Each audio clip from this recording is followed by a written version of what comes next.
if you just entered, if you can just quickly fill out the survey by scanning the QR code that you should see right now. And then we're going to start with Anna, who's going to talk to us about applying to university. I think, Anna, are you ready? I'm going to switch over to you. Yep, I'm ready. Perfect.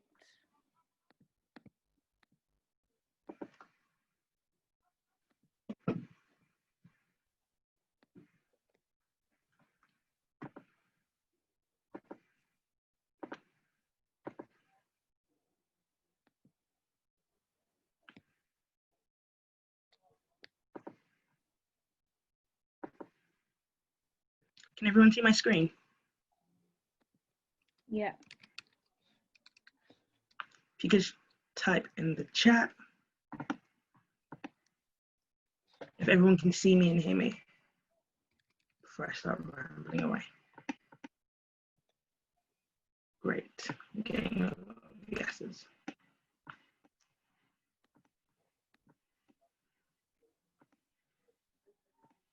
Okay, so I firstly want to thank ACMM for having me and also for organizing this event. I really hope you guys find it useful.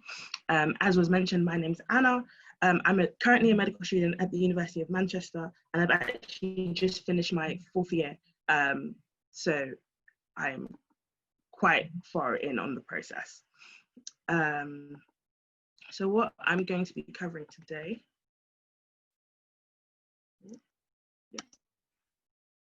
is a bit about the application timeline, how to choose your medical or dental school. I'll talk a bit about the entry requirements, interviews, optimizing your application, which is basically applying, using your strengths and applying based on your strengths. And then we'll have a quick summary at the end.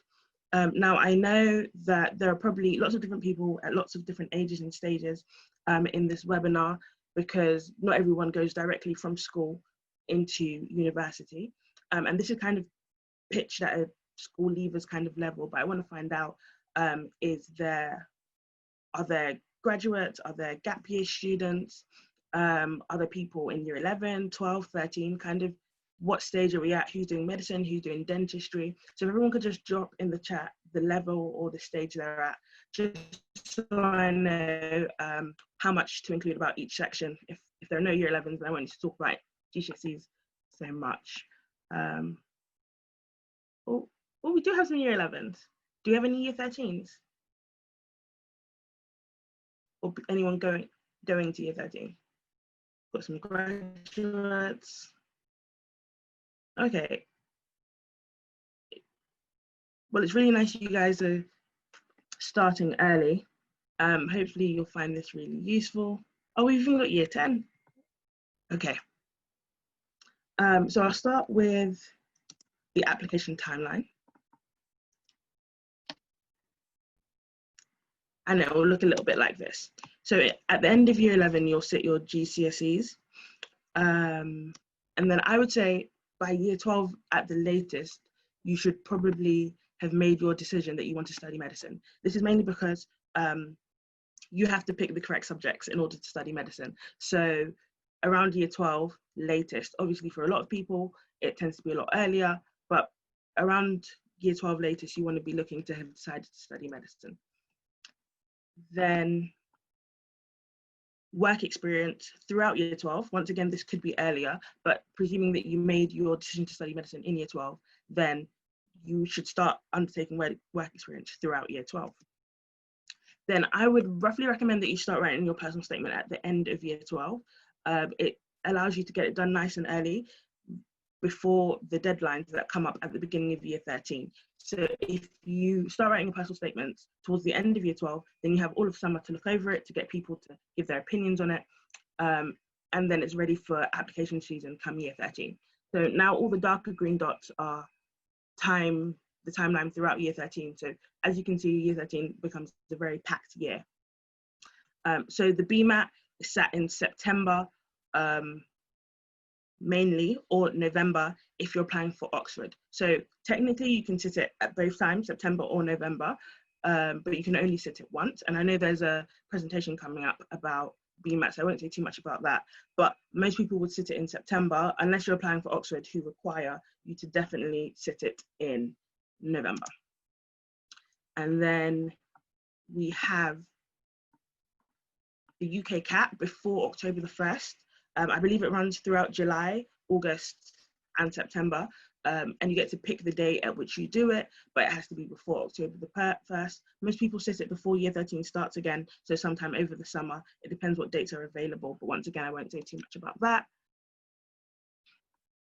Then we have submitting the UCAS application. The deadline is the 15th. For those of you who don't know, because I know we have some younger people, UCAS is the online platform that you would use to submit university applications to all UK universities. You make one application, so that's one personal statement, and it goes to whatever universities you want to apply to.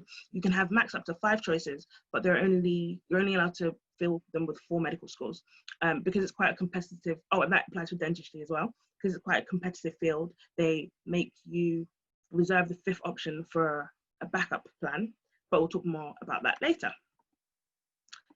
So between November and May, after you've submitted your UCAS application, you should start hearing back, being offered interviews, and hopefully getting offers as well. Then by June, you have to, what that means is pick your first choice, second choice, provided you have at least only have one, then that's just one choice. But let's say you get 3 or 4, you'd have to pick which one you want to go to first, which one you want to go to second, and then you'd have to reject all of the rest of them. Then May/June, you're sitting A-levels or IB exams. Then you have results day around July for IB and August for A-level. And then if everything goes to plan, hopefully you'll be starting medical or dental school in September. So what I was going to do is explain a little bit more about what this process looked like for me. Hopefully that'll make it more realistic, more relatable, and show you guys that it is actually doable. Plus, I might mention some of the mistakes I made so that you guys can learn from that. So for me, my decision to study medicine came before my GCSEs. And sorry, I noticed that we're getting a couple of questions. We do have Q&A at the end. So if you can save all your questions to the end, then I will be happy to answer all of them. Yes, so my decision to study medicine came before year 11. I think I wanted to be an engineer because I liked fixing things, but I didn't like physics. Then I wanted to be an optometrist because I wear glasses and I really enjoyed going to the optician. And then my mum kind of nudged me in the direction of medicine, saying that you'd get bored going back to the same room every day. You know, medicine's a bit more varied, but you can still specialize in eyes if you want to. And since then, that has literally been my path. I went to medical school with the hope of becoming an ophthalmologist, which is an eye surgeon in the future. So that happened for me around year 9/10. Then I sat my GCSEs. For my GCSEs, because this was 5 years ago, we were still on the letter system. I got 5 A stars, 4 A's and 2 B's. So nothing extraordinary, because I went to Townley Grammar. I don't know if anyone here is from South East London, but grammar schools tend to have a lot of straight A star students, all A stars and A students. So I would say those were average GCSEs, but obviously also looking in from people that go to state schools, that might be a little bit high, but that's what I got, and that got me into medicine. So then I did work experience at a care home throughout year 12. I also volunteered at a hospital near my 6th form. Those were my 2 work experiences, and I think I did them over maybe about 6 months. Yes. That was just once a week over 6 months. So my school made it compulsory for you to write your personal statement after your ASs, which we had back when I was applying, which is why I said at the end of year 12, you should be looking at writing your personal statements, because I realized that was really useful, and it allowed me to have my personal statement over summer, get it reviewed by other people who are already in medicine, and good time to make edits and changes. I did sit the BMAT and I did sit the UK CAT. I sat the UK CAT. Oh, it was called UK CAT back when I did it. Now it's UCAT. But I sat the UCAT back before the BMAT in around August. Back when I was applying, BMAT was only available in November. So it was kind of like a risk in terms of you didn't have your BMAT results before you applied. I applied to 2 BMAT unis and 2 UK CAT unis. I applied to Cambridge, UCL, those were my BMAT, and Manchester and Nottingham were my UK CAT universities. I was offered an interview at Cambridge, UCL, and Manchester. I wasn't interviewed at Nottingham. Let me do this in chronological order. So I received my Cambridge interview first about November, but then I was invited to interview in November, and then in December, I had the interview. I'll talk a bit more about interview later. Then I was offered an interview at Manchester in December, and that was in January. Then I was rejected from Cambridge at the beginning of January, and a couple of days later, I was actually rejected from Nottingham. So then me, being me, starts getting scared because I've had 2 rejections and no offers. And I'll talk a bit about remaining optimistic later as well. Then I was invited for interview at UCL. I then received an offer to study at Manchester. So that was a big relief in around February. I was interviewed for UCL in February, and I was offered a place at UCL a couple weeks later, also in February. So that 2 rejections and 2 offers, but with 3 interviews.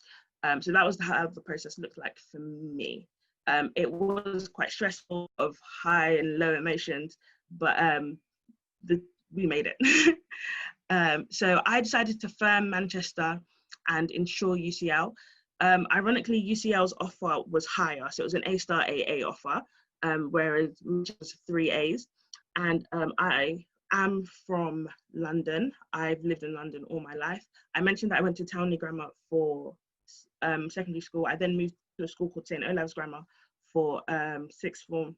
But I decided that I think it was time to see more of the country, and that I didn't really want to stay in London anymore, which is why I made the decision to move to Manchester, even though UCL was technically seen as the better university. And I knew things like cost of living and transport would have an effect on my degree later in life, in terms of my mum agreed that I could move out at the beginning of first year, but I didn't know if by 3rd or 4th year I would have to move back home, and that's something I really didn't want to do. So I just left London completely.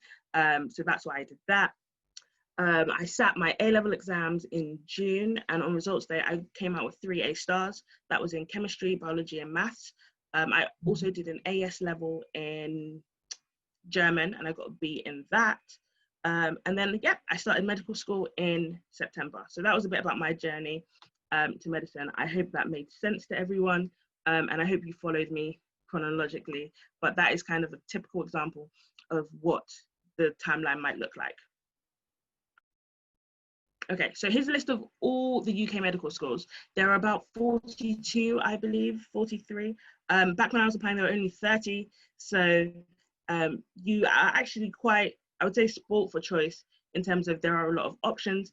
I've put the University of Buckingham, UCLan, and Warwick in orange because they are slightly, Warwick only does grad med. UCLan only accepts a small number of UK students from the Northwest region, and Buckingham, their university fees are like 37.5 grand, mainly targeted at international students, but obviously everywhere else in the UK is 9.25. So I didn't want you to presume that all of these unis offered the same kind of medicine. So make sure you do your research before you apply. Dentists, you are a little less spoilt for choice. There are only 16 dental schools. Aberdeen and Central Lancashire only do graduate entry dentistry. But yeah, these are the medical schools, the dental schools you can apply to. Now, a bit about choosing your medical or dental school. Like I said earlier, you only have 4 choices, so you want to pick wisely. It's somewhere that you're going to be spending the next 5 years, so it has to be somewhere you want to be.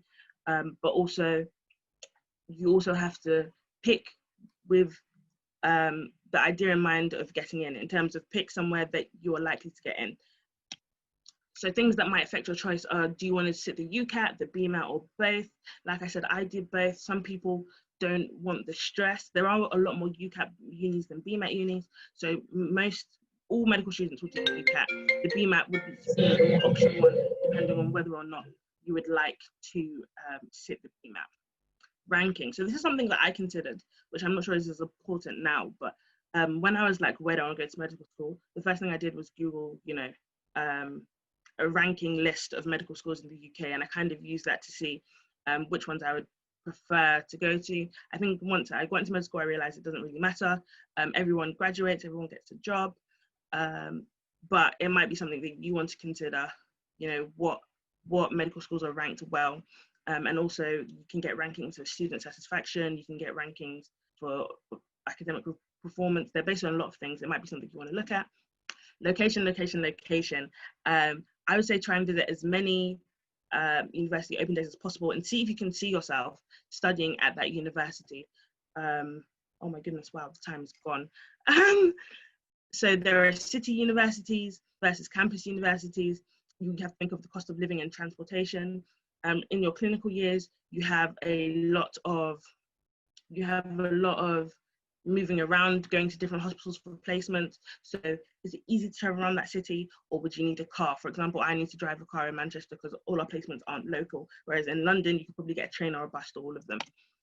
Course structure examinations, you have the traditional style versus the PBL style, which is more, traditional is more lecture-based. You're in uni a lot more, whereas Manchester's PBL, we have a lot less hours in uni, but we're expected to do a lot of work by ourselves. You have to think of what you would like more. 5 versus 6 year course, I'm talking in terms of whether your intercalation is integrated. So courses, universities like UCL, Cambridge, Imperial, they make you do a 6th year by force. It's compulsory, normally after your 2nd year, and you get an integrated BSc.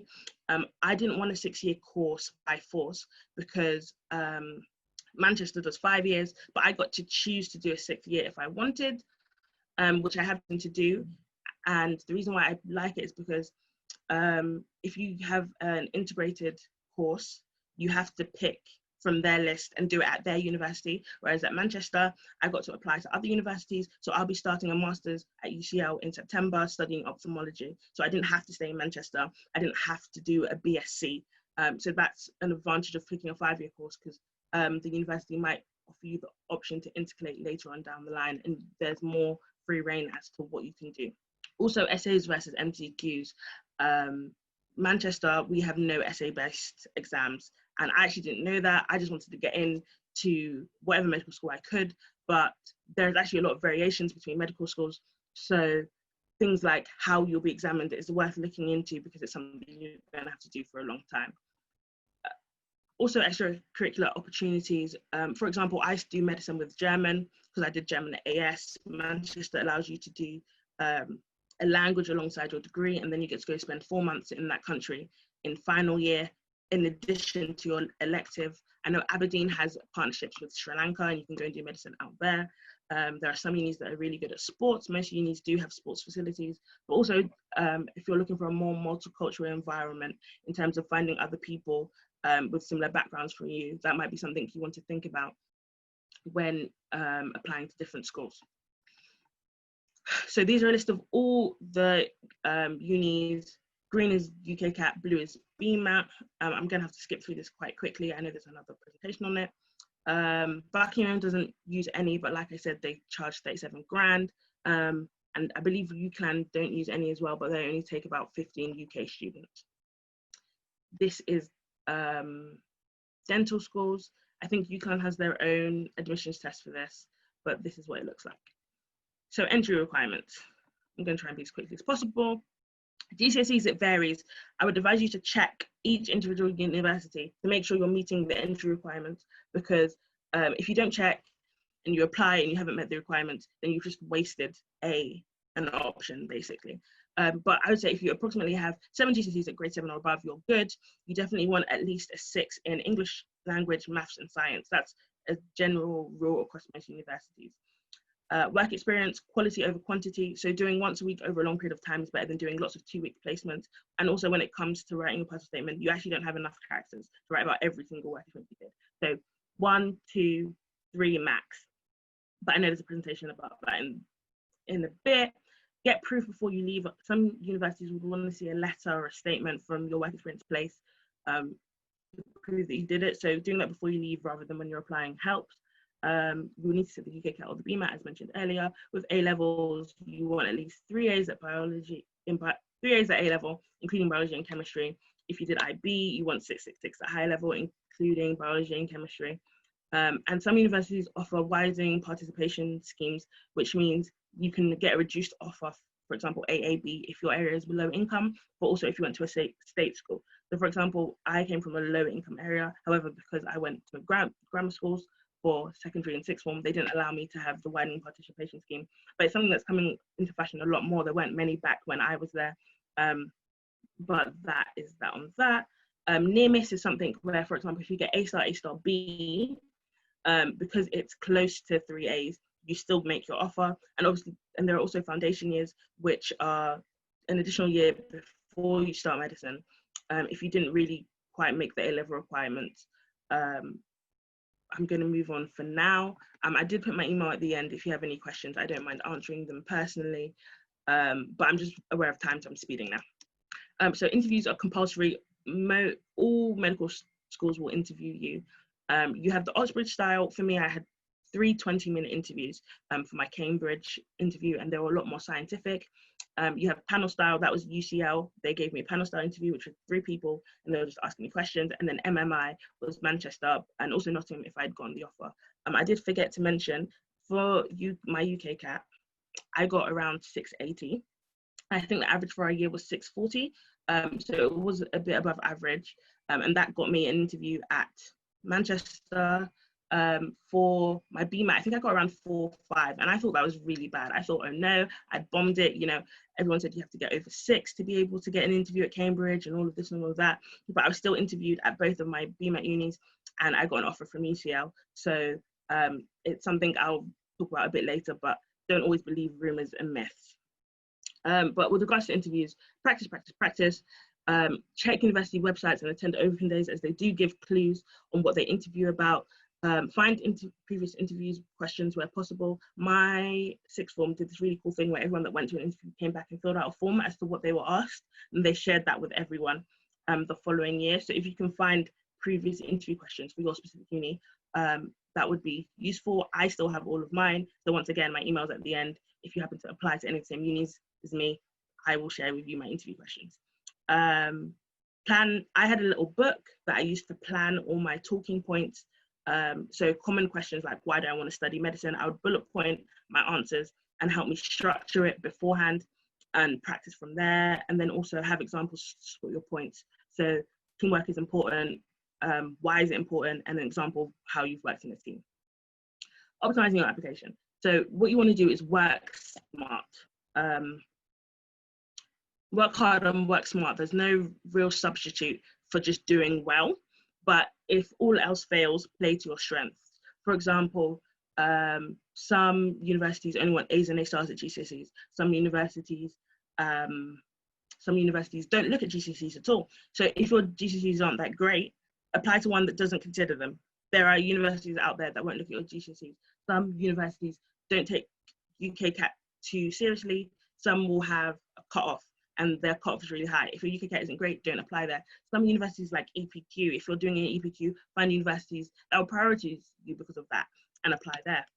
Talk to medical students at the university that you want to go to, because they have hints and tips of what helped them get in or what they think helped them get in. And once again, my email's at the end. I know loads of different medical students, ones that have taken gap years, ones that have resat A levels and gotten into medicine, graduate entry medicine.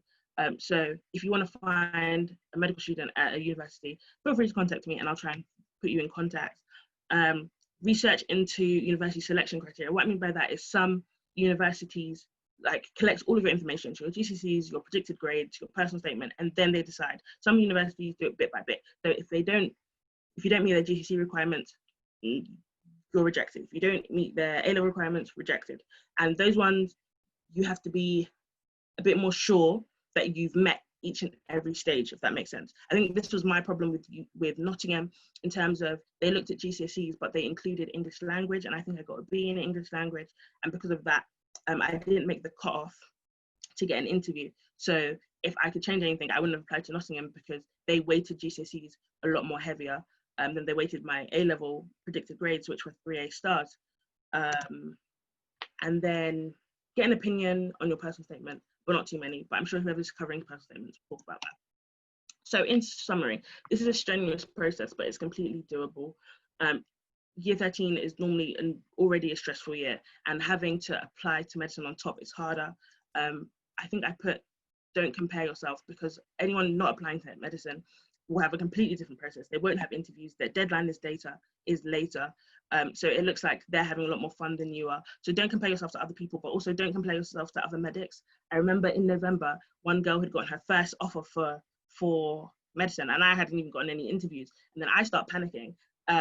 But it's not a race. Like, we're both at medical school now, kind of thing.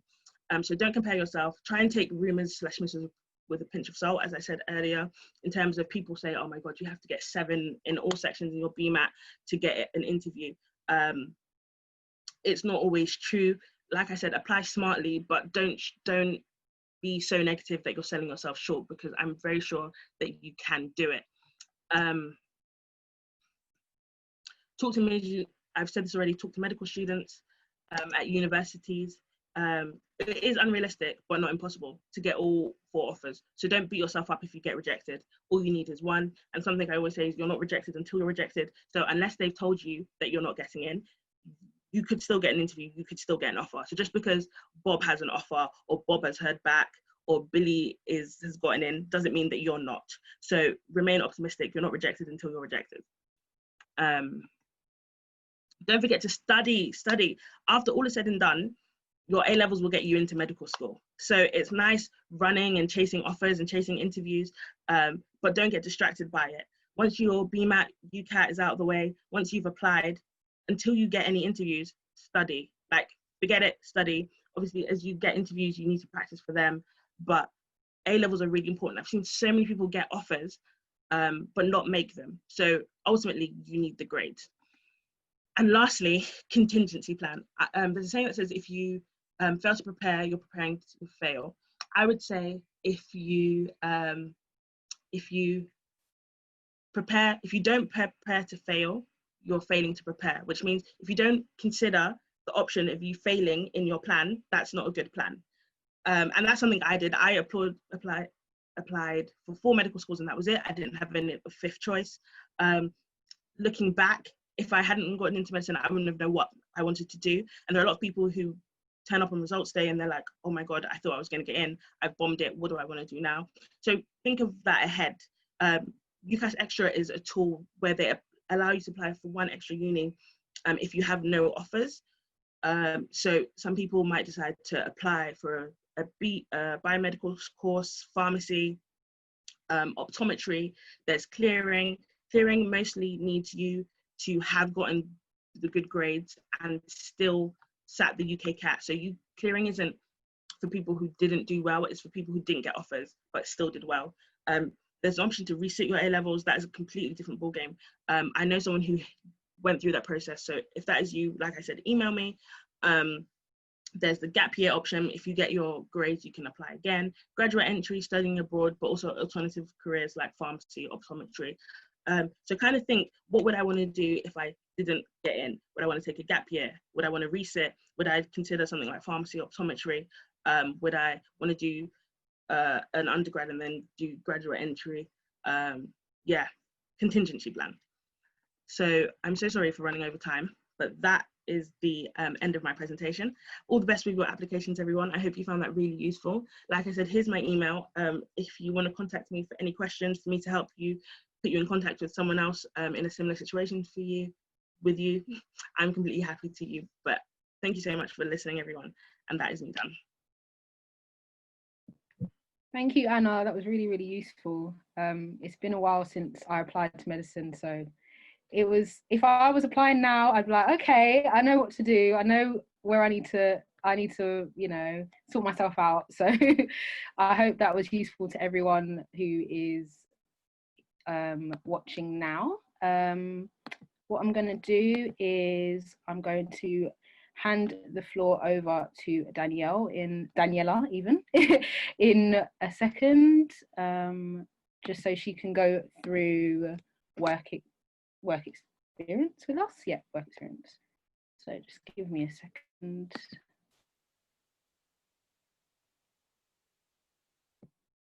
Okay.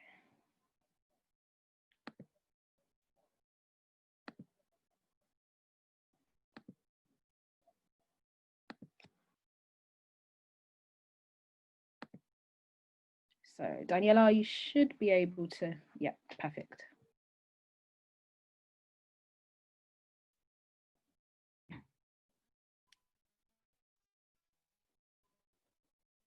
Hello, everyone. Can you all hear me? Might need to be a little bit louder. Hello, everyone. Is that better? Yeah, that's better. Yeah. My name is Daniela. I am an academic foundation doctor, and I graduated from the University of Cambridge last year. So it's been a little while since I applied to med school and went through the whole process. But the first thing I want to say, I remember back in the day when I applied, is that it's not where you're coming from, it's where you're going. And I wish that when I was applying for med school, we had platforms like this that could just show me that there were people that came from backgrounds like I did who managed to get in to med school. So the first thing is, it's where you're going. Don't worry about it. It's a long process, as a previous speaker said, but it's doable. And there's no reason why, if you put your mind to it, that you shouldn't get in. So that's the first thing that I want to say to everyone. When I applied back in 2012. So a long time ago now. I applied to UCL, the University of Cambridge, Newcastle and King's, and I had Imperial Biochemistry with a year in industry as my backup choice. When I applied, at first, I went into the process thinking there's no way that I'm going to get an offer. I somehow managed to get all 4 of my offers, and including my insurance choice. And I just want to emphasize that you need to play to your strengths when you're applying. It can be great. You might say, yes, I want to go to this medical school. But if what they're looking for is not what you have to offer, it's a waste of your time and a waste of the application spaces that you do have. So really, it's important that you play to your strengths and you look at yourself and honestly and say, what am I good at? And what areas can I pick up points in? And what are my weak areas? And try to adjust your application with that in mind. So I'm just going to talk to you about work experience. And again, I remember when I was applying, this was something that caused me a lot of anxiety because I didn't know any doctors. I wasn't close friends with my GP. My parents didn't know any doctors. So it was really, really difficult trying to figure out, I don't know anyone. Without connections, what can I do? So the first thing that I want to say is that to a certain extent, it's not what you do, but it's about what you take from it. So you can have an experience, but if you don't reflect on the experience effectively, then it means nothing. So yes, people get very hung up on, what am I going to do? What work experience am I going to be able to achieve before I send off this application? But the thing is that you have to think carefully about what you're gaining from the experiences that you do. So there's no point that you go and you go to 10 different hospitals and you see interesting operations and you do all that stuff if you don't reflect. So this is just a little framework for reflection. So from this talk, when you go away or if you sit down and think about the things that you've done, if you take this 4-step approach, you can think about, okay, what have I done? What did it make me feel? During the experience and after the experience, and what have I learned from this experience? And if you take this framework and you take this approach when you're assessing what you've done and you're trying to decide what experiences to include in your personal statement or what experiences to bring up in interviews, it shows a deeper level of appreciation for the things that you've done. And I think that is something that is integral, not only to you applying to medicine, but also once you're a doctor, we always have to reflect. Once you're in med school, you always have to reflect. So if you get into the framework and the mindset of, I'm not just doing actions for the sake of doing them, I'm doing them with a purpose, that is the key for you to do well and to get the most out of your experiences. So I didn't know how interactive to make this, but the first question that I want to pose to the audience is, why is work experience actually important? So if people don't mind just dropping something in the chat box about why they think work experience is important, that would be great.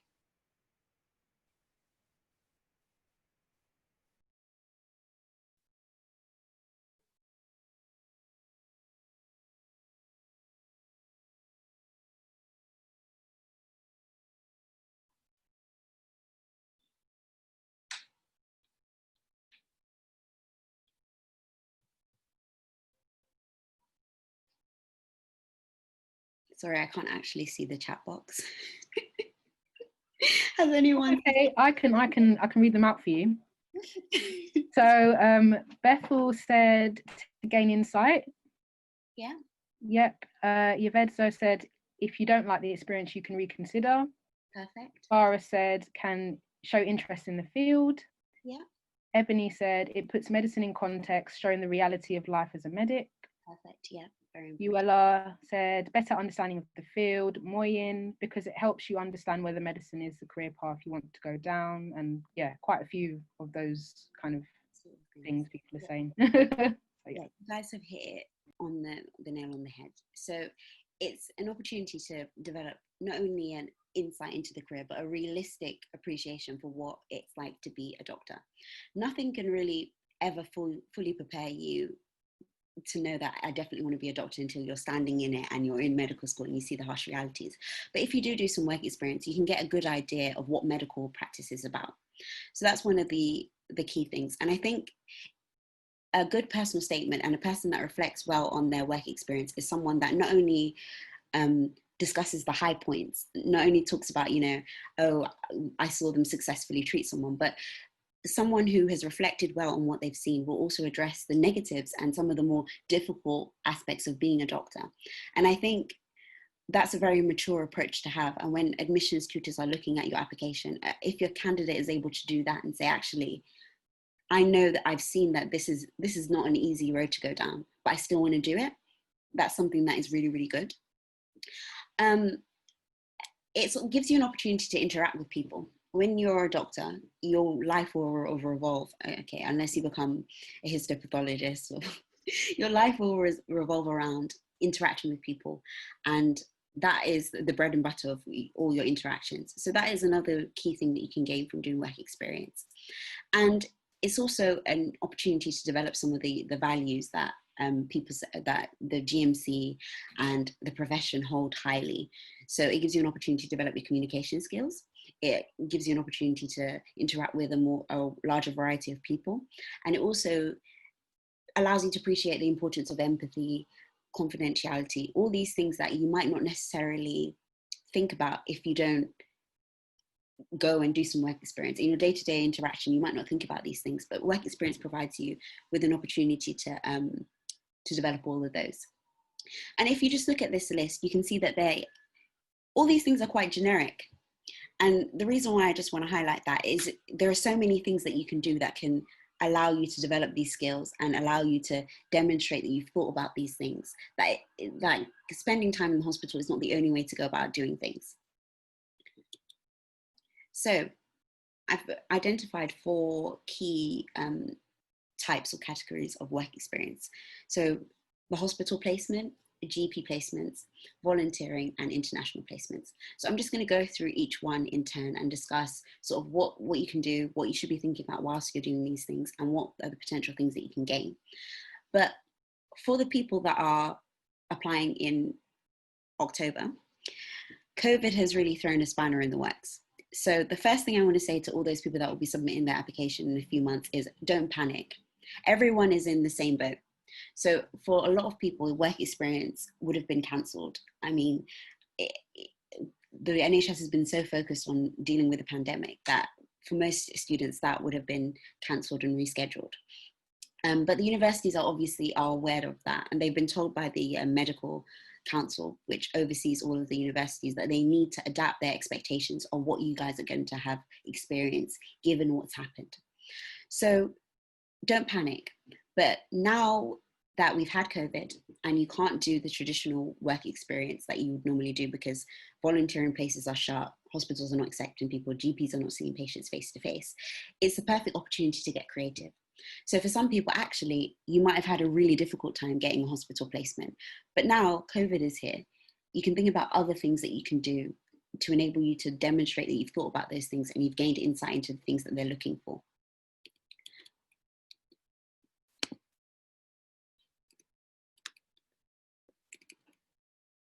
So what are some of the things that you can do now that COVID-19 has happened? If people could suggest things that you could do to gain insight into medicine that doesn't involve face-to-face contact in the chat box, that would be fab.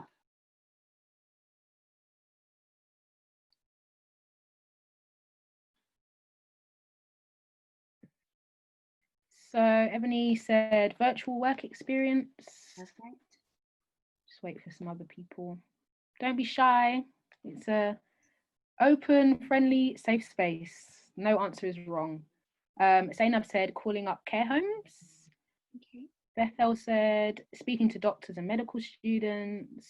And we've got online courses, scientific research, reading medical books, wider reading, watching films and documentaries, online tutoring. You guys are really good. You got a lot of good ideas. So yeah, I'll hand over. And it's good to hear that you guys are thinking about how you can still gain the insight. And I have not just been, oh no, COVID is here and my work experience is not happening, I don't know what to do.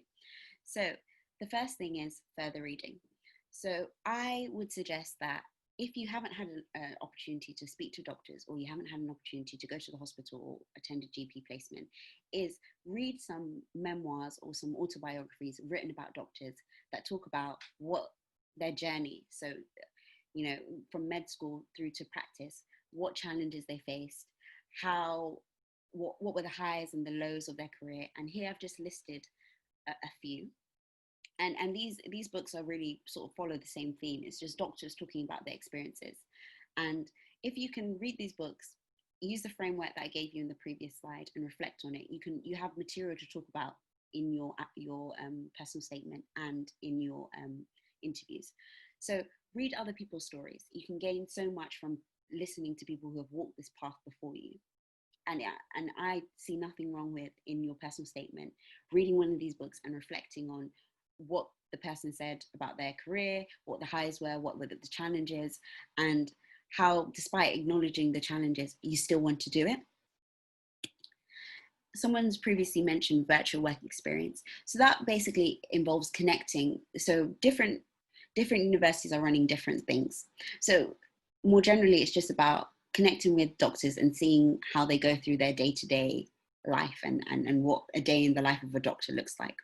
So Brighton Sussex Medical School have a virtual work experience page up at the moment.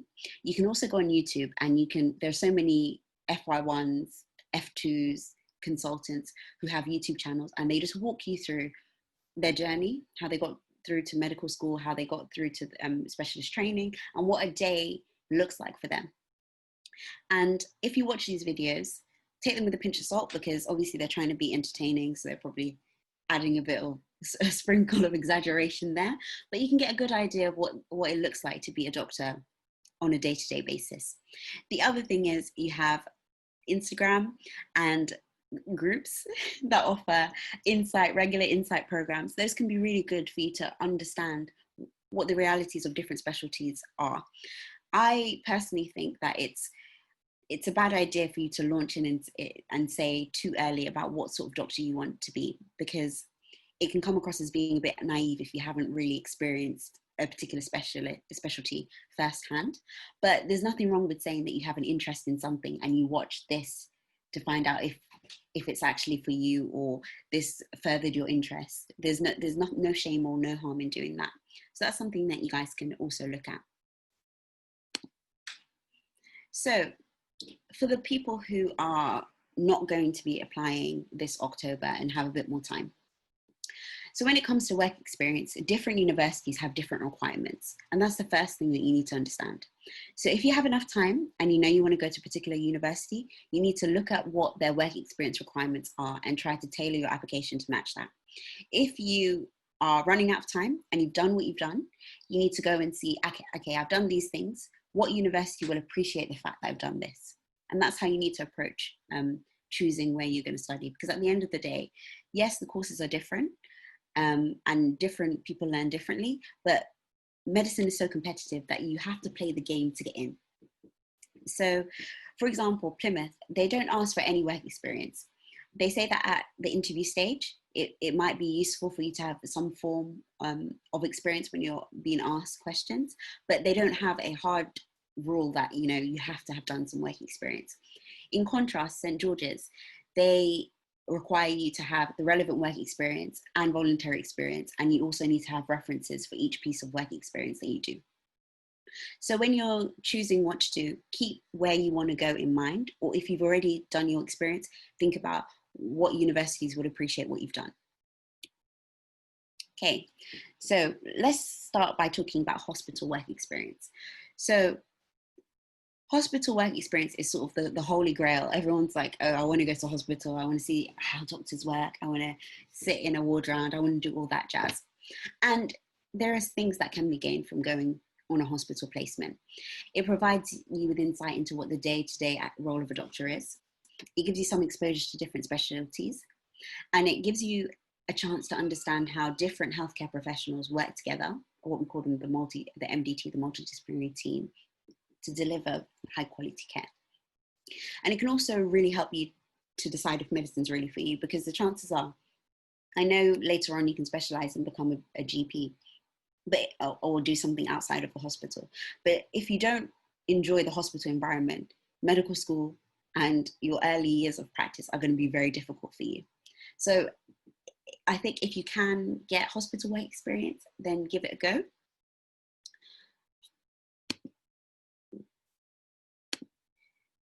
So, as I said, when I was applying, I didn't know any doctors. My school, they weren't helpful.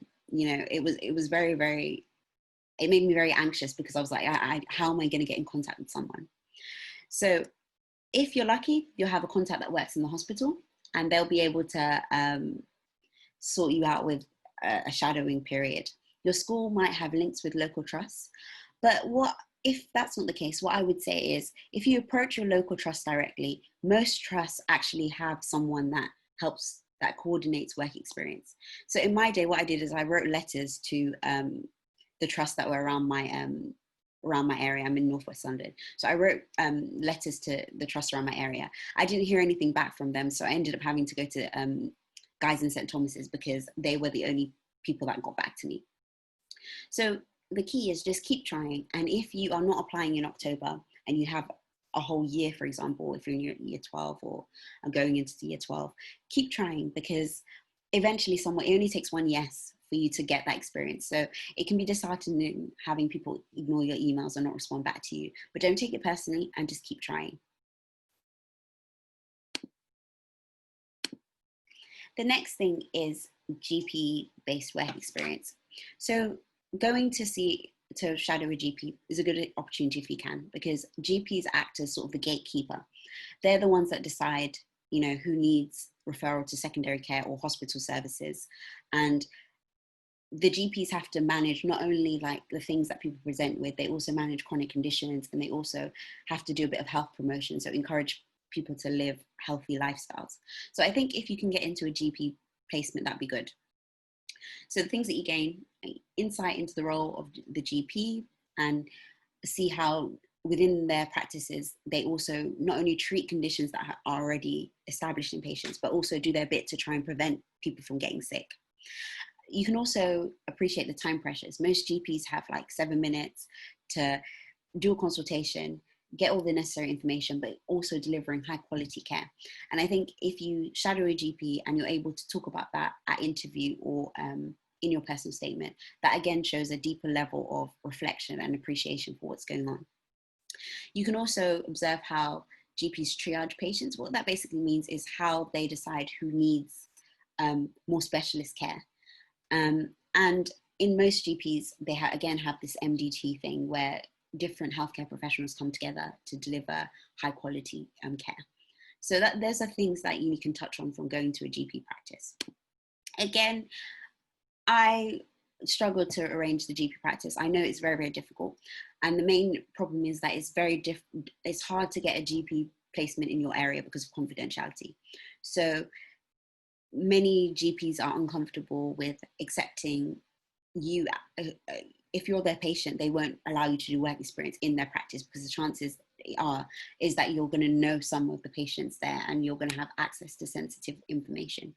So again, I would contact as many GPs as you can by phone, and that's just a good, and just say, do you accept students for work experience? That's the first question. Be polite, say, do you accept students for work experience? If so, do you have a email address or a physical address where I can send my CV and express interest in doing work experience there? And again, it will be a case that you need to contact many before one says yes. But the earlier you start, the more time you have to try and arrange this.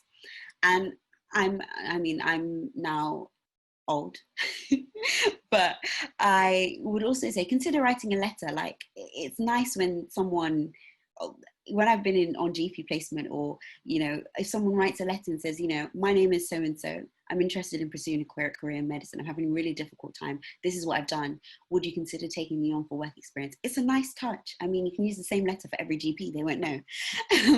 But it's a nice touch, and people are more likely to want to help you if you've shown a bit of effort. So that's what I would suggest for trying to secure some general practice work experience. So how do you think you make the most of your placement once you're there? What sort of things do you think you need to be doing when you're in the hospital or GP environment to get the most out of it?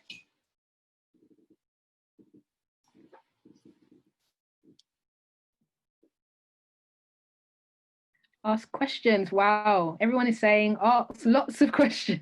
Ask questions. Yeah. Make notes. People who said make notes. Take notes. Yeah, definitely. Interact with others. Make notes on your experiences to reflect on them. Okay. Talk to different health professionals. Yeah. Keep a diary. Yeah. Oh, you guys are ready. They're ready. Just apply. Speaking to patients if possible, building a relationship with whoever you're shadowing. Yeah, that sounds good. So yeah.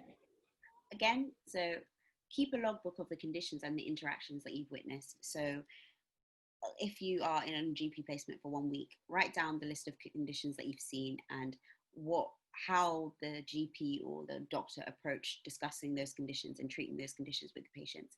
But the thing that I need to say is, remember confidentiality. So please don't include any patient identifiable information. Don't include their name. Don't include their date of birth. I used to refer to patients as, you know, Mr. X, Mr. Y, and that keeps it confidential. Another thing is, reflect on the patient-doctor interactions you observed. So it's good to ask your doctor. So you say to the doctor, I saw that when you were breaking bad news to this patient, or when you were discussing this patient, I noticed you did X. Why did you do X? And that is just showing a deeper level of reflection, which you can then talk about in your work experience, in your interview, or in your personal statement.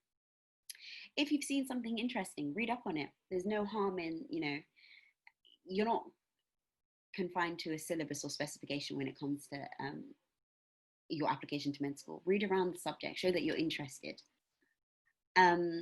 Use your placement. If you manage to do both, discuss how they differ. So discuss or reflect on why we have GP placements, why we have hospitals. Think about the organization of the healthcare system within the UK.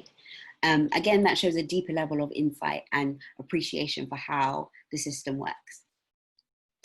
And in your personal statement, you may want to talk about specific conditions or specific interactions that you observed. So write them down, what you saw, what qualities were on display, and think about the wider learning points from each individual case that you see. So for example, for me, when I was in med school, at Guy's in St. Thomas, I saw a patient who had infective endocarditis, which is an infection of the heart valve. She was, however, a Jehovah's Witness, and she refused to have any blood products. So for them to replace the valve, they needed to give her blood products. So I reflected on that in my personal statement, and the take-home message that I got from that is, just because we can do something, it doesn't mean that we have to do it, and we need to respect the beliefs of patients and the desires of patients. So try and find specific examples that you can draw on, so that when you're writing your personal statement, you have something to reflect back on and show a deeper understanding and appreciation of. Okay.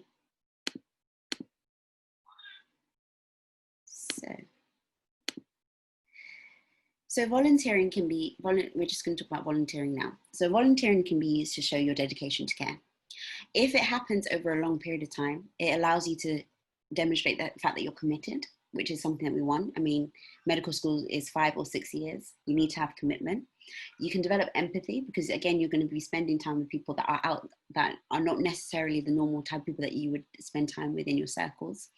And you can understand, depending on what you do, you can understand the impact of long-term condition on service users beyond just the medical side of things, but also socially. So can someone think about different volunteering, or can people suggest different things that you can do and different forms of volunteering that you might consider doing as part of the application?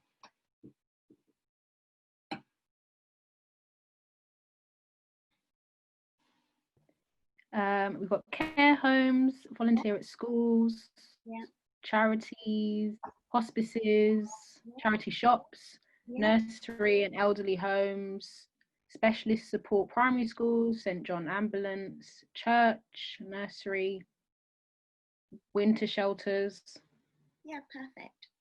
orphanage. So you can volunteer anywhere, and if you are smart and you reflect well enough, you can show that you've developed the skills that you need to display when you're applying. But personally, I think if you can, try to volunteer in a capacity related to healthcare. So for example, when it was my day, I volunteered at a charity for children with autism in Tottenham, Kith and Kids. So I would go every Saturday and for a year, and I would just help them run events for children with autism. And when I discussed that in my personal statement in interviews, I could say, okay, I've seen the social impacts and how, you know, when someone is given a diagnosis, it's not that it starts and stops with medical treatment. So if you can, try and find something that is related to healthcare, but some volunteering is better than no volunteering. So if it's a case that you can only really get into a charity shop, still go, still volunteer, talk about the fact that you talk to the patient, not patients, the customers, the fact that you were committed. You can still show some really good skills if you can't get something related to healthcare. So so wherever you go, as long as you're developing some of the key traits that are required to be a doctor, those are valuable experiences. Okay, so I would say if you are going to do voluntary work, it's not enough to just do it for a week or two or just a month. If you can, look for something that will be long-term. So if you're looking for something that will be long-term, try and think about, what is my schedule going to be like, and can I stick with this?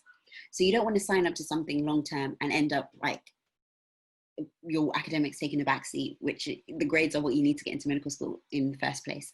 So think about doing something that you can do over the long term, and it won't be too time consuming and it won't put you at a disadvantage academically.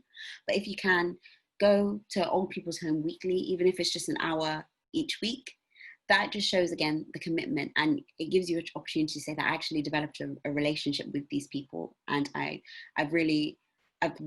been given the opportunity to develop insight into how their conditions or the services have had an impact on their life. Okay, I am now just going to briefly touch on volunteering abroad. So if you can go abroad and it's not going to cost you anything, or you have an uncle that, you know, is a doctor in Jamaica, go. It's a great way to learn about global health, and it's a great way for you to, it gives you a talking point, so you can compare and contrast how healthcare differs in a variety of settings, and you can also talk about how the different disease, the challenges or the major burden of diseases vary from place to place. But out there are loads of paid programs. So there are loads of programs that will say medic volunteering abroad. You pay £1,000 plus you sort out your own flights. And personally, I wouldn't recommend that. I did go to one. I went to the Philippines with Raleigh. I went to the Philippines with one of those, you know, volunteer abroad, because I was like, okay, I'll go and do this and it will help my application. In the end, it's not worth it. They're very expensive.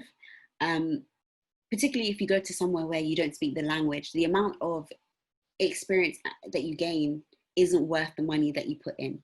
So if you want to just go on holiday and you're having a gap year and you're going to travel and you're going to go see the world, then maybe. But I would never encourage anyone to go on a paid program solely in preparation for their application, because it's just not worth it. It's not worth it. The last thing that I want to touch on quickly is laboratory placements. So I applied to Cambridge. I got into Cambridge and I stayed, and I applied to UCL as well. And I did a laboratory placement at UCL for 2 weeks. I was in the lab for 2 weeks and I was just doing some basic science. And I would encourage you to think about trying to get a lab placement if you have your sights set on some of the more traditional courses, such as Cambridge, Oxford, and Imperial and UCL, because the traditional courses have a lot of basic science, and particularly in Cambridge, because that's where I went, I can speak on. In your first 3 years, they're preparing you to be a scientist. You don't see any patients. You don't really learn about conditions. You learn about basic science. So you learn about ion channels, you learn about cells, that sort of thing. So if you have your eyes set on more traditional courses like Cambridge, I would say that a laboratory placement is a good place to go, because that will demonstrate that you like the basic science and you don't mind spending 3 years learning about ion channels and action potentials, things that are not directly, things that underpin the disease. So if you can organize a laboratory placement, and it's good because if you go to a lab placement, you can see how we take the basic science and we transfer that on how that translates over time to better clinical care. So I think in my personal statement, I had a line that I said that I can appreciate how it moves from bench, the laboratory bench, to bedside. So if you are thinking about going to one of those universities, try and organize some work experience in a lab. So the first thing I would say is ask your science teachers. Most of your science teachers will have friends that are still doing research because they would have done a science degree. So ask your science teacher, hey, do you know anyone doing a postdoc or anyone that's still actively involved in research? Would they be happy to take me on for a week or two? And during that week or two, they're not expecting you to learn everything about how whatever they're researching works, but they want you to learn about the basic things, like about reading a paper, critical appraisal, about, the fact that research is collaborative, so you have loads of different labs working together. So ask your science teachers first. There's also a really good placement called InterScience UK, and I went through them. So they offer 2-week placements to low-income state school students. I think in my day you had to be on free school meals. I don't know if it's still the same, but they match you with a supervisor in a lab, and he takes you on for 2 weeks. They reimburse your travel costs. So during the summer, you go for 2 weeks. You go to the lab every day, you sit in their meetings, you learn a bit more about how research happens. So have a look into that and see if you meet the criteria. I think this will be for the people that are not applying in October, of course, but the next round of applications probably open in January. So have a look at that.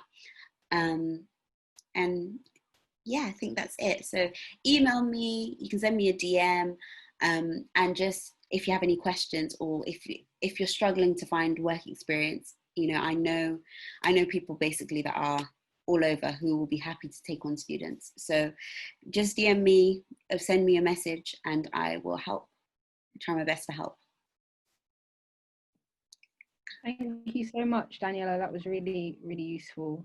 I'm going to take back my hosting duties, but yeah, I hope that was useful to everyone else, and some very good ideas on how to get work experience, especially during this time where it must be quite difficult to find alternatives. But it seems like quite a lot of people who are here have good ideas about how to get work experience now. So yeah, that's great. I'm going to do the next presentation, which is on the UCAT and BMAT. I just posted in the group, this is the survey I'd like everyone to fill out at the end, but of course, if you have to leave before the end, if you can just fill out this survey before you go, just so that we can get this feedback, so we know where we need to improve, how we can help you more in the future, and how useful you did find this webinar. And I'm sure our lovely volunteers will appreciate getting good feedback. So if there was any particular presentation you really enjoyed, then feel free to let us know.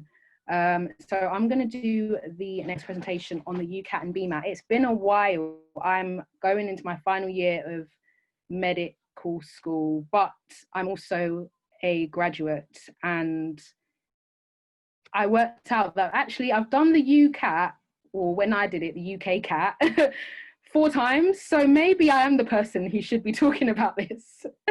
But that's those things can be discussed in the Q&A as to why I did it 4 times.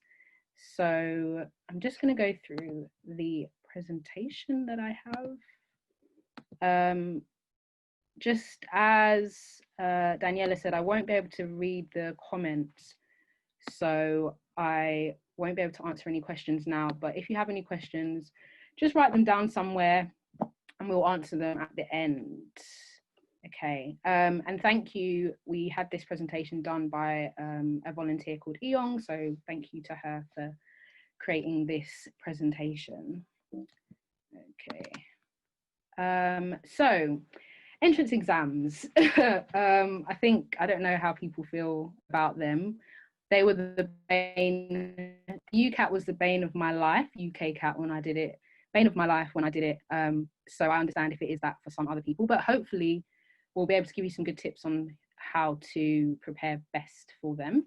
So there are 3 entrance exams you can do. There's the BMAT, which I didn't do, so I don't know too much about. But I think Anna spoke a little bit about the BMAT because she obviously did the BMAT for her application process, and the UCAT, which I should be well versed in since I did it 4 times. And then the GAMSAT for graduates who are applying to the graduate entry program.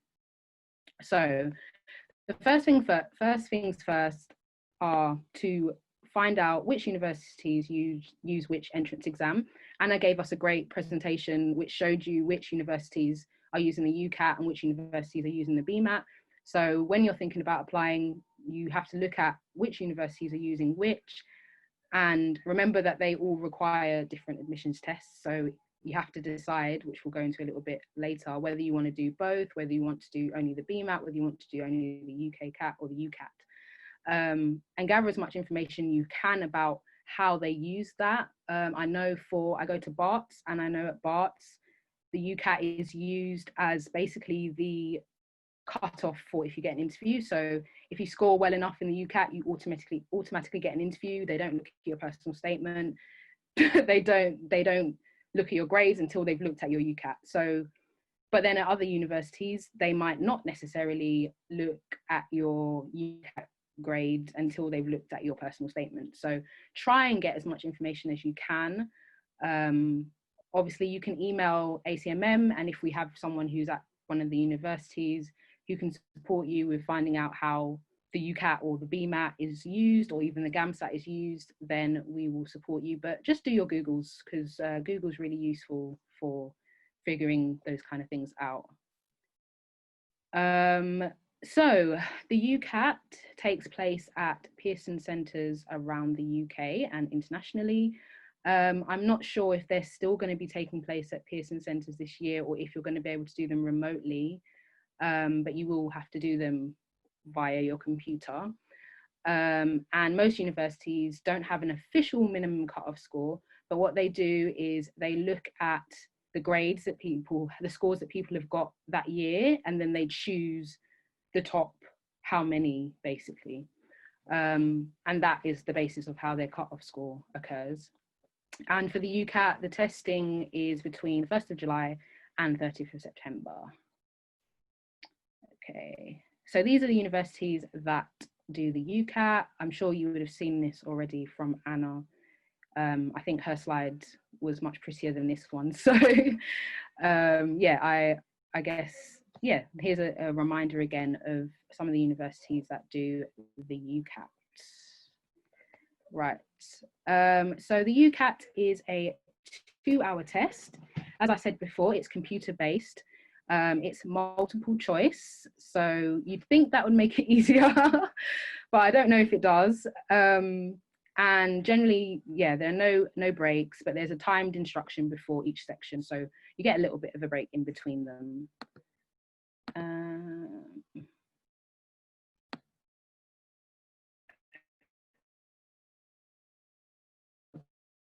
verbal reasoning, quantitative reasoning, abstract reasoning, decision making, and situational judgment. I hope you can hear me. My internet might be a little bit unstable, it says. So I hope you can actually hear me. Can you hear me? I hope so. So yeah, as I was saying, there's 5 subtests: the verbal reasoning, quantitative reasoning, abstract reasoning, decision making, situational judgment. In terms of fees, the tests cost £75, and if you take it outside of the EU, it's £120. However, you may be entitled to a bursary, which will cover the cost of the test. So make sure that when you go on the UCAT website, you check whether you're able to get a bursary, and then you won't have to pay for the test, because I think they recognise that obviously some of us can't afford to pay £75 for the test. Okay. In terms of preparation, so it's important with these kind of tests, they are supposed to be what they call aptitude tests, and so they say you can't revise, you definitely can, but it's very important not to over prepare for those tests. You can create a study group, maybe with some friends in your sixth form or your college or in your university, and go through some of the questions. I used Medify. I don't know if that still exists or not, but that was really useful to me. And then there was another book which I think is now turned into, I can't remember how many questions it is now, but it was like 600 questions about the UK CAT, and it was a blue book. I'll try and get the link to it so I can show you guys once I finish the presentation, but that was very useful as well. I think the key is to prepare enough so that you feel confident, but don't over prepare so that you feel like you've done way too many questions. So just try and get a good balance between preparing well and not over preparing. I'd say give yourself maybe, it's been a long time since I've done it, but I think give yourself maybe 2 to 3 months to prepare if you're going to prepare daily on a regular basis. But don't prepare, let's say 6 months or a year in advance, because you're just going to feel UCAT out, like you're going to have done way too many questions, and you're not going to feel tests. So just try and get a good balance between preparing enough and not over preparing. So these are just some of the key dates. So 1st July, which is around registration opens or has opened, and you can start doing the test from the 3rd of August. The test registration ends on the 17th of September, and that's via online, and then the 1st of October phone bookings close. And if you want to get a bursary, then you need to do that before the 1st of October. In terms of the BMAT, this takes place in schools, colleges and test centres, so you usually do that as a written test. You can sit this in November only because of COVID, but I think before that there was a date in September and then a date after you submit your medical school or dental school application. But this year there's only one date to apply, and these are the BMAT universities. You can see Manchester, where Anna goes. In terms of the BMAT structure, there are 3 sections to the test. There's the aptitude and skills, there's scientific knowledge and applications, and there's a writing task. And there is a specification, so you should be told what you are supposed to be doing within those sections. In terms of registration fee, there is, because there's only one sitting, it costs £48. There's no like early fee or anything. And if you're outside of the EU, then it costs £81. But if you apply late, then you have to pay a £34 late fee. So it's best to try and apply as soon as possible for the test. Okay. In terms of the key dates, if you want to screenshot so you know when these dates are. With BMAT, which is different from the UCAT, is that with the UCAT, you get your results the day you sit the test. So you sit the test. I don't know if my and if you guys, can you hear me? You can hear me in the chat. I think I can see the chat.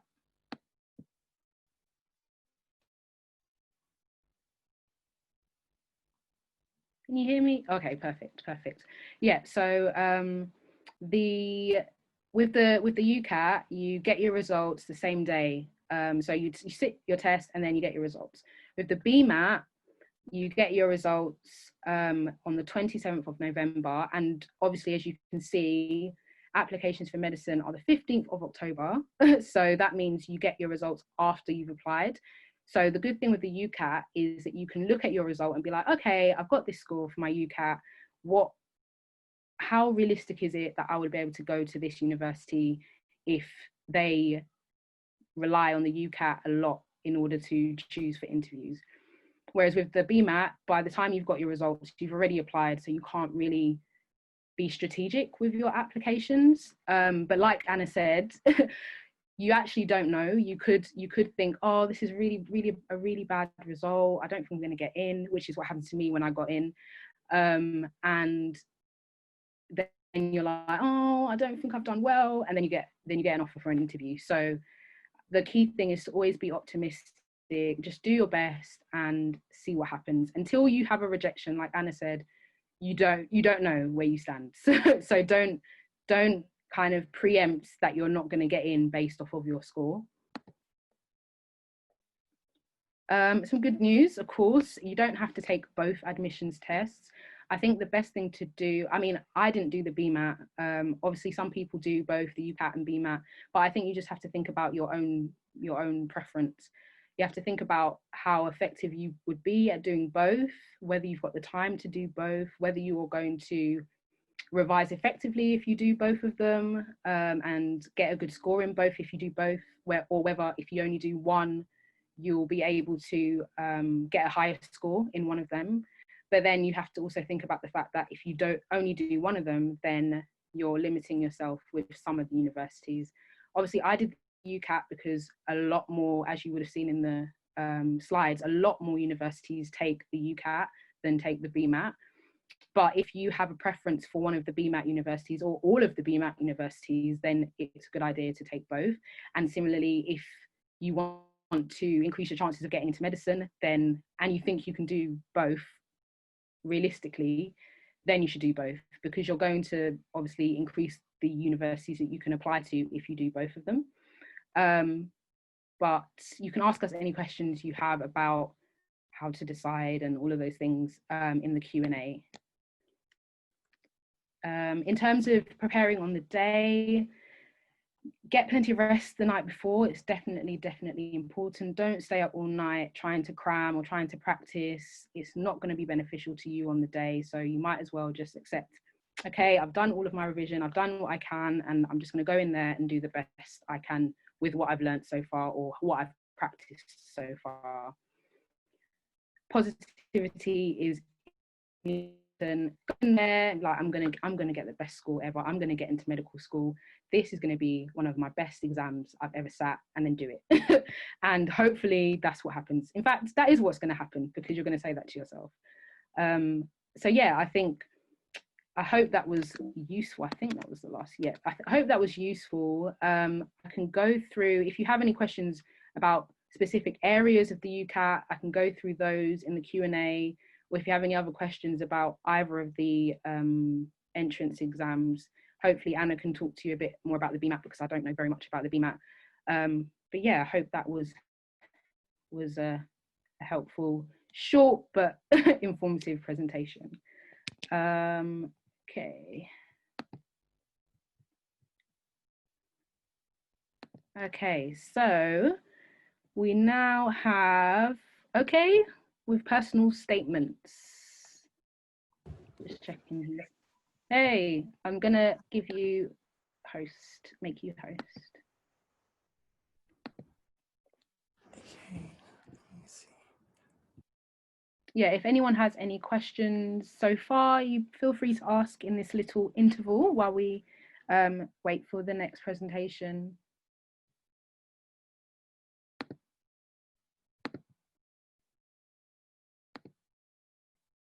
Michael, I see your hand is up. I don't know if you have a question. Feel free to write any questions in the chat if you have. I'm sure that our other volunteers, yeah, you'll be able to access the presentations after. We'll if you just send us an email if you want access, then we can send you which ones you would like.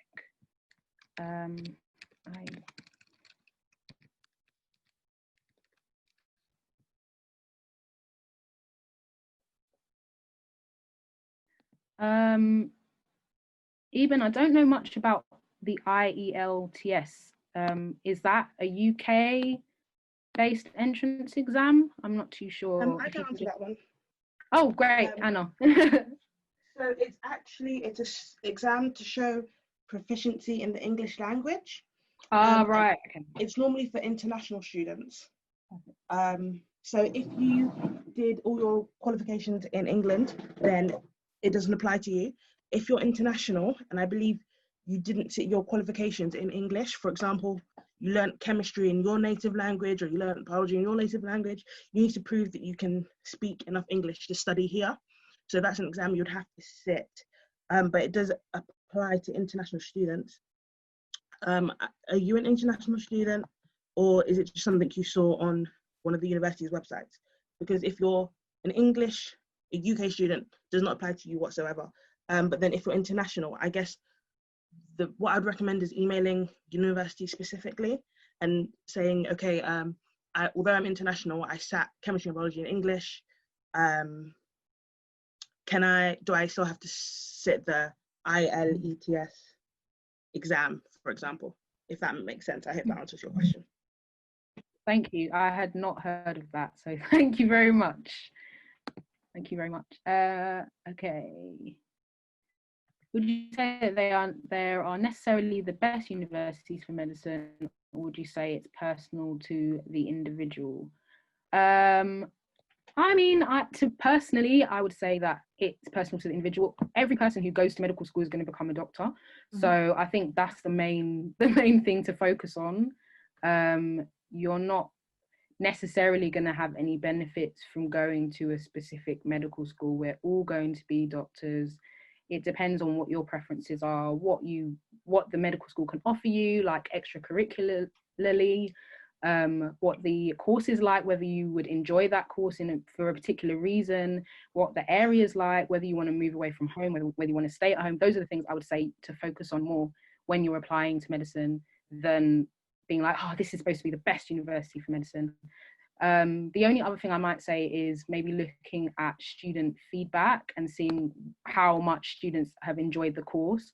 But otherwise, I think it's important to choose which ones you think you're A, most likely to get into, and B, most likely to enjoy. If anyone else has any other things to add, that would be. I completely agree. As I mentioned in my presentation, I did look at rankings because that was my first way of trying to figure out where I wanted to go.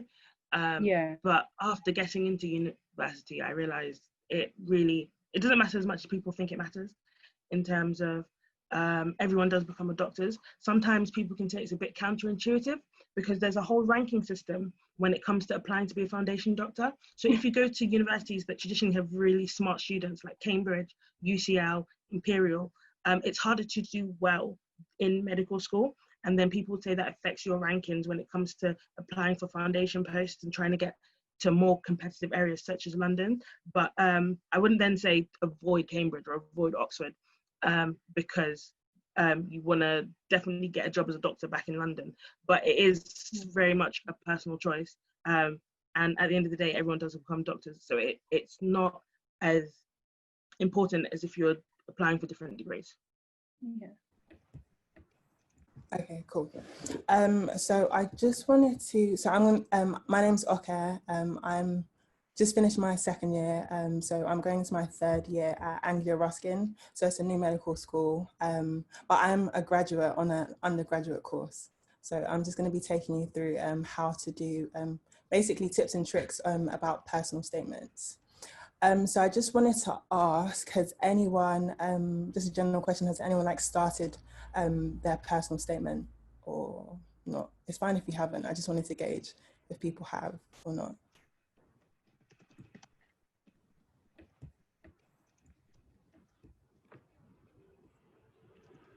Oh, it doesn't say, oh wait. I can, do you want me to read out the answers? Okay. Oh, I can see it. Okay, perfect. Okay, that's fine. If you haven't, it's fine. If you have, that's cool. Okay, so next slide. So essentially, you want to look at how medical schools, So you want to look at how medical schools actually use your personal statements. So some medical schools will score it, but more often than not, a lot of them don't actually use your personal statement as basically as a score to get you to the interview. In some instances, they use it after you've had your interview. So it could be used like as a tie break if someone has also got the same score as you. Or in my case, in some of my interviews, my personal statement was for one of the stations, and like they had color coded my personal statement, and I basically had to discuss my personal statement there. So you want to look at the different universities and essentially like how they use their personal statements in their selection process. Okay. So some general tips in terms of your personal statement. Oops, sorry,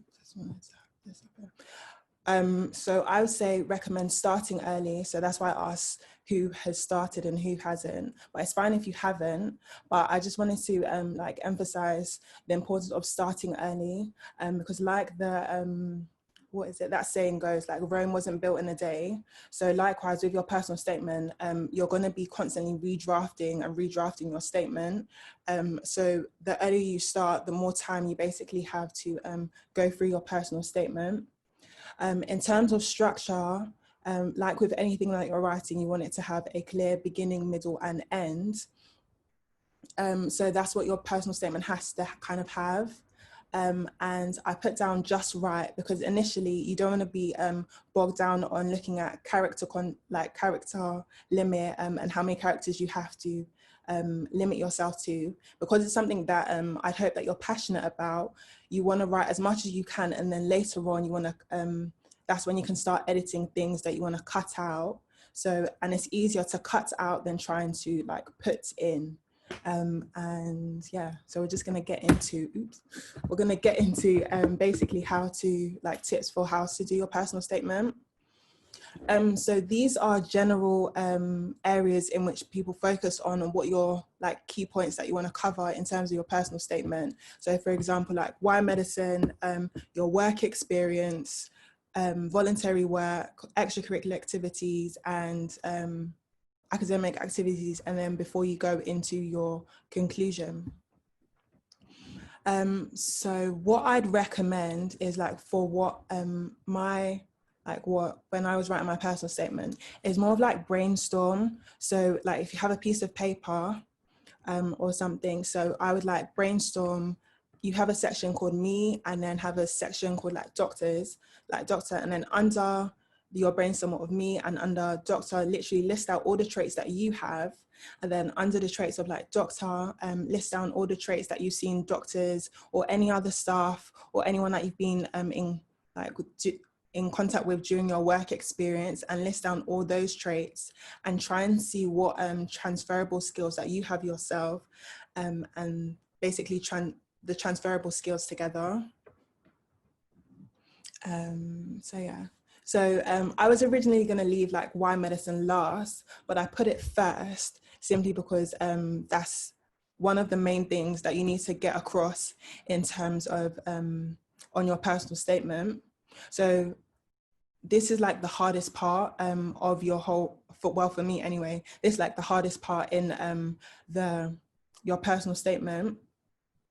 it's like, because essentially you need to get across to whoever's reading your statement why you want to do medicine. And for most of us, it's often not like one set point or one single reason as to why you want to become a doctor. I mean, it could be, but after that one moment, there must have been like a series of events that or series of experiences that you encountered, and just like, okay, all of these put together, this is what made me want to become a doctor.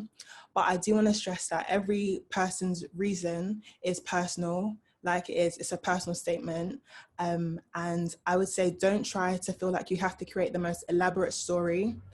Just be honest as you can, but also try and make it as captivating as possible, because that is genuinely like the first, it's genuinely like the first line, the first sentence that whoever's reading your personal statement is going to see. And you want it to be such that it kind of draws you in, like, you know, when you're watching a film or you're reading a book, it's something that draws you in to make the person want to like keep reading your personal statement. And I say try and avoid, you know, redundant phrases such as, I've always wanted to do medicine, which, don't get me wrong, you probably would have, but it's a statement that has been seen time and time and again. So for other like people's reasons for why they wanted to study medicine, it could be their own personal experience. It could be like they like the science of it. It could be that in terms of empathy, they like the caring aspect of it. But yeah, okay. So, oh, next slide. So these are a few examples of why people chose to do medicine, or why they decided to put medicine. So as you can see, like on the top, someone's put like, I wanted to become a doctor for as long as I can remember, or I've always been interested in medicine. That's fair enough. However, you have to kind of like sell your reason as to why you want to study medicine. So as you can see, so I've included, yeah, one of them is mine. So it's like my own personal experience. You have one of someone saying that how they look at medicine as like an art. They look someone's curiosity. So different things like that. So it gives you an idea, like there are so many different reasons as to why people want to go into medicine. So the next section is work experience, which I think after why medicine is the, if not the second most important part of your personal statement, because essentially with any work experience or any experience that you do, the reason why you do your work experience is to essentially decide whether or not you want to commit to this career, and it kind of gives you like a determination as to whether or not you have the makings of a doctor. But I do want to stress that with work experience, it's not about how much work experience you've had. It's more about like what you've gained from that work experience. So there's a difference between doing one type of work experience for, let's say, like 6 months is better than like doing that consistently, as opposed to like doing a checklist of, let's say, 2 weeks here, 2 weeks there, 2 weeks there. Because with the one, like doing one consistently basically shows more commitment. Not that there's anything wrong that if you have had like 2 weeks here, 2 weeks there, but I'm just saying it looks better if you've just done one and you've done that consistently. So don't feel bad if you've only like just got the one at the end. So just a few, I just wanted to ask, what key skills do you think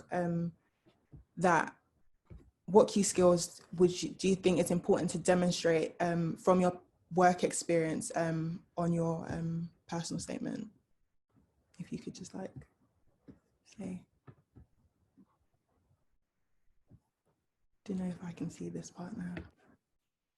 I can read it if okay. People say. Teamwork skills, communication skills, an inquisitive mind, good communication, compassion and care, working in a team. These are really good, guys. Really, really good. So yes, so I wrote down a few so as well. So like leadership, you want to show empathy, good communication skills, teamwork skills, problem solving skills. So the list is not endless. The list is endless, sorry, but these, I would say, like, these are skills that you want to like demonstrate on your personal statement when it comes to your work experience. Yeah, oh wait. Okay, so it comes to your personal, like your work experience. So like with any work experience, depending, especially, you know, with COVID, everything's kind of like moved virtually, but irrespective of that, in terms of your like work experience, you'll get an insight into like the world of medicine through like patient histories, the examinations, you get a feel for like diagnostic tests and things like that. And that's all good. And my thing, what I'd say is, you don't want to, as much as you want to discuss that in your personal statement, it's not something that you want to be listing that you did this, you did that, because it's not a job description that you're trying to fill out. What you want to do, and I think what a lot of people, like when they're writing their personal statement in terms of like work experience, it's just, they fall into the habit of just like describing what they did at their work experience. So which is why I then put this emoji, which is basically, I'm just trying to say that the importance of reflection, like when you look in the mirror, you're looking at your reflection, because common pitfalls that a lot of students come into when they're writing about their work experience is basically just describing what they did. But in terms of, but what you want to do is take it that step further and actually reflect on what you gained from your work experience. So with each experience that you've done, you need to demonstrate like what you've learned from it, how it has helped you develop as a person, and how it will serve you as like a future medical student and a future doctor. So I'd say it's more important to like set the scene, like what qualities did you see in the person that you observed, and like how have you demonstrated that skill that you've observed into your daily practice. For example, like I shadowed a orthopedic surgeon for a week. During this particular surgery, I saw how they interacted with like nurses and doctors, and identified that as being important to ensure patient safety in my day-to-day practice. I have demonstrated this in blah, blah, blah. Do you see what I mean? So in terms of reflection, again, so I keep hammering home on reflection because that is the most important part in your personal statement. So you want to reflect on what you've observed, like what you've learned, and how these experiences will help prepare you as a medical student and a doctor.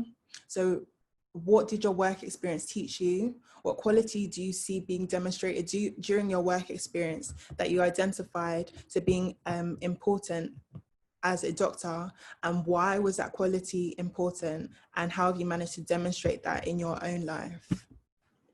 Okay. So this is an example of like a work experience, someone discussing their work experience. So I just wanted to gauge like what you guys thought on this sentence.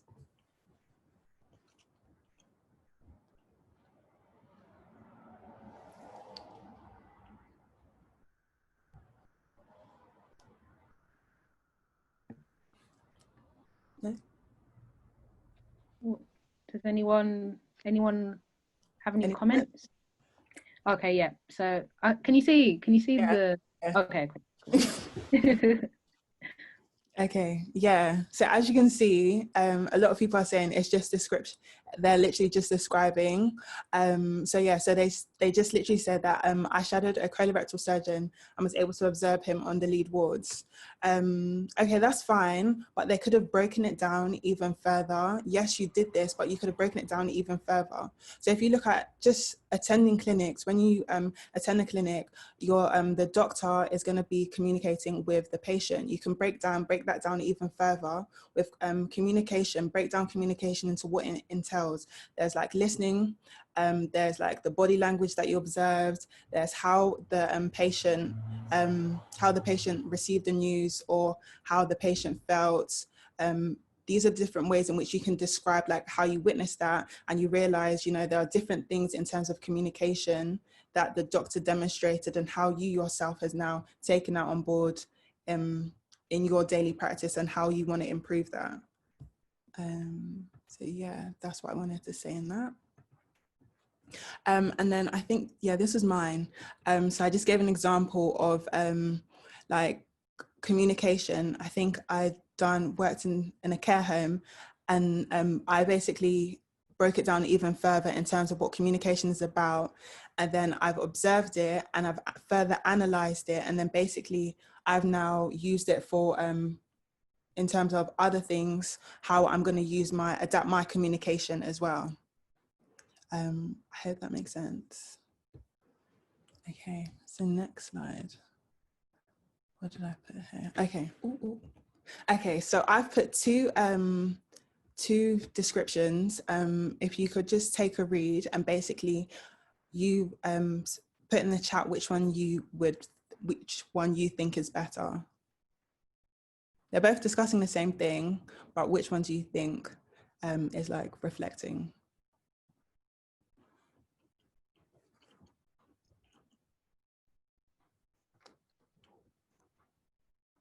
Okay. Okay. Okay. Yeah. Okay, so that's great. So for everyone who has said, so we've got a few A's, but majority said B. But from what you can, from the two, if you compare the two, it's actually I would say candidate B is better at describing and reflecting and then emphasizing what they've learned from that particular experience. And I don't know if you've noticed, but it might be the size of my text. This person B actually managed to do all of that describing, explaining, and reflection in a shorter amount of words than the first person, which then goes to highlight that it's not about how much words that you're putting in. Like, you can say things succinctly and still get your point across. So yeah. So the next one, the next section is about extracurricular activities. So with this, when medical schools are looking to looking to recruit med students, yes, they want someone who knows how to study and they're academically up there, but they also want to see, or they also want to have students that also know how to relieve themselves of like stress that studying brings. So with everything, they want to see like how your work-life balance is. And I think everyone just thinks it's just about sports, but it doesn't have to be about sports. It can be like your musical talents, it can be peer mentoring. It can literally be, even if you like to read, anything that you're passionate about, that's something that you want to discuss to basically show that you're not just your books, you're not just your academics. There's more to you than your academics. So that's something, again, that I'd say highlight in your personal statement. But also, when now discussing about your extracurricular activities, it's also important to basically expand on the skills that you've developed from those extracurricular activities, and then how are those skills transferable into you being like a really good med student and a really good doctor as well. So I think I put, here.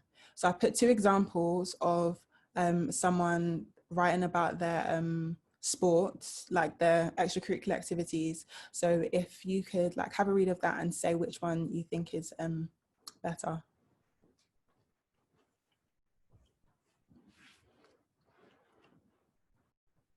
Not that one is bad, but just one slightly better.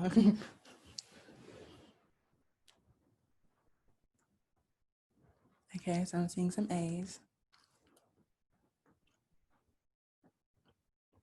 Okay. Yeah. Okay, right. So so for those of you that answers, yeah, A is better simply because they, as well as they said this is what they take part in, but also harnessing on like they discuss it in further detail, but also harnessing on like the skills and drawing on like the skills that they've brought on, and then they can then further discuss about okay, what skills that they've developed from their extracurricular activities, and then link it in back to medicine. But yeah, so we're almost done, don't worry. The final part is the conclusion. So with the conclusion, like with any story, you're basically coming to the end. So you kind of need to like summarize, like with any conclusion, you need to summarize what this whole story is about. And you don't want to you don't want to be bringing like any new ideas. So I say at this point, everyone would have had like similar academics, similar work experiences. So I kind of like use this conclusion part to be like, what is it that sets you apart from everyone else? So perhaps you could, I think what I did is you could highlight that you understand like the difficulties of what medicine can bring, because you find that with some students, they tend to romanticize like what being a doctor would be like. So maybe you could perhaps like highlight that you understand that there is like long working hours and that it can be very emotional, but you can then state that you'll be able to deal with that, or ways that you can deal with that. Okay, I think I'll answer the questions like later on, but I'll come back to that. But the reason why I say that is because that by you highlighting, okay, yes, I recognize this, you're also highlighting that you're also showing that you have some form of emotional intelligence, some form of emotional maturity, because you show that not only do you understand that this is like an incredible profession, but you also understand and appreciate that it is a demanding one. So that's what I'd say on that. So finally, just things to remember when it comes to your personal statement, that at the end of the day, your personal statement is personal, and it's personal to you, that you need to use your own authentic voice. Your personal statement needs to flow like anything. You need to have like a clear beginning, middle, and end. Reflection is extremely important. It will take your personal statement from basic to really, really good. Like amazing. I would recommend and encourage that you let other people read your personal statement, just so you can hear a few ideas, so that you can get a few people's thoughts. However, your personal statement is personal. So if other people, they can make suggestions, but at the end of the day, it's not by force that you have to take on those suggestions, because it's your decision as to what you want to include in your personal statement, because your personal statement should be a reflection of you. I'd recommend proofreading again and again. You don't want to write like an amazing personal statement and what is letting you down is your grammar. So use like Grammarly, ask someone who's really good at English to check your personal statement. And then the final thing is, once you've written your personal statement, leave it for like a few days. I say that because you want to come back and look at it with fresh eyes. So because you would have spent a lot of time looking at your personal statement. So once you've finished, leave it for a few days, then come back and look at it, and then at least then you'll have like fresh pair of eyes. And then because what tends to happen is, if you're constantly looking at something, when you look at it again at your final, like for the final part, you're then going to start your eyes will start like looking past mistakes that are actually there, but because you know what you want to say, you've like looked past it. But yeah, that's me done. So hopefully you're still with us. Thank you very much. No problem. Well, that was really good. Yeah, basically all the things that I feel like I tried to do with my personal statement many years ago. So yeah, I think that if you use all of the points, sorry, I feel like I was saying your name wrong before. It's okay. Yeah. Okay. Yeah. If you use all of the points that has said in her presentation, you should make a really, really good personal statement. So yeah, thank you very much for doing that.